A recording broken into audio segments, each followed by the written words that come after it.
जय श्री राम। रामायण सिंधी शायरी में व्याख्या हिंदी में।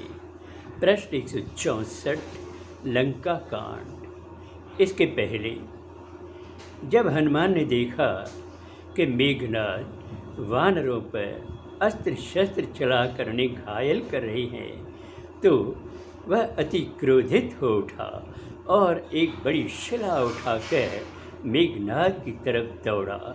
जैसे मेघनाद ने यह देखा तो वह डर गया और डर के कारण वह आसमान की तरफ छिप गया। और फिर मेघनाद प्रभु श्री राम की तरफ जाते हैं और श्री राम को अपशब्द बोलने लगते हैं और बाण चलाने लगते हैं और अस्त्र शस्त्र चलाने लगते हैं, पर प्रभु श्री राम उन सबको इस तरह उड़ा देते हैं जैसे कोई खिलौना हो। अब आगे। प्रभु जी ताकत खां घबरायो, पुन माया खेल रचायो। नाग बचो जिय हथ में धारे, हुत गरुड़ खेथोड़े जारे।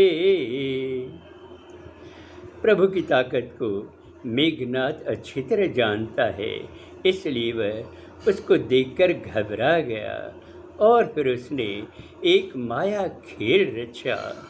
ऐसा लग रहा था कि वो अपने हाथ में छोटा सा सांप लेकर गरुड़ को डरा रहा है।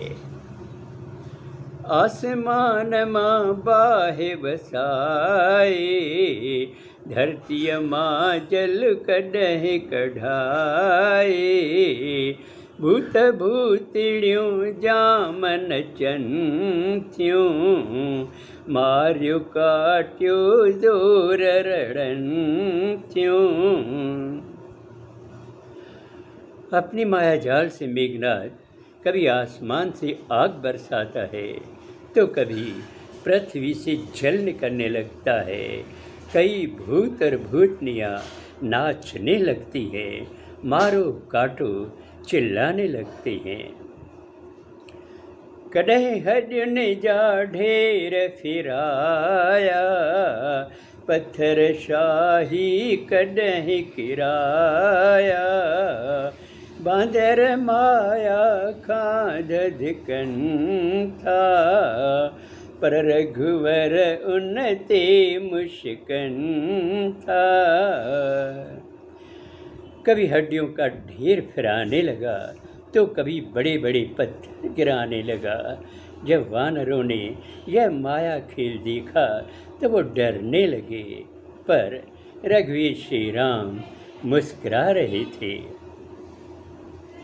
मेघनाद पोध दृढ़ वसाई, हथ न दिसे हथ कार कराई। बाण छिके रघुवीर हलायो, जल्दी माया जार हटायो। मेघनाद ने फिर धूल बरसाई और इतनी धूल फैलाई कि हाथ हाथ को नहीं देख पा रहा था। जब रघुवीर ने अपना धनुष बाण उठाया और बाण चलाया तो यह पूरा माया जाल खत्म हो गया। अंगद बांदर गढ़वठी, निकतो ऊंचो शान। लक्ष्मण निकतो क्रोधमान, खणदे तीर कमान। उधर अंगद भारी वानरों की सेना लेकर बड़ी शान से चलने लगते हैं और लक्ष्मण भी अति क्रोधित होकर तीर कमान उठा लेता है। लाल अखियों ए बाहों शाही, हुत रावण जा वीर इलाही। आमो सामो आयुध जारी, बांदर राक्षस सेना भारी। लक्ष्मण की आंखें लाल हैं और भुजाएं विशाल हैं। उधर रावण के भी योद्धा बहुत अधिक हैं। आमने सामने युद्ध जारी है। वानर और राक्षस दोनों की सेनाएं शक्तिशाली है। अब आगे अगले सोमवार को। जय श्री राम।